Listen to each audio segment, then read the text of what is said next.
দুবারও তুললি না। ওইটাই দেই যে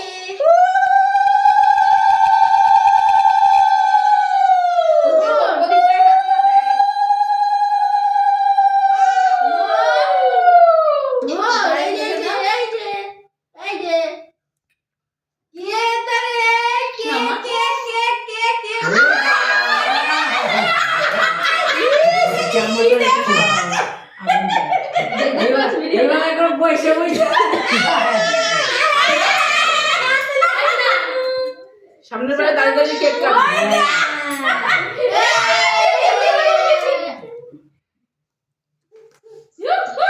জল খেতে হয়। এবি জলের গ্লাস দিছে তোর মা। এটাই স্মৃতি। দুধের বোতল নিয়ে পায়েসে খাইছি। বাবা আমার কি করছে?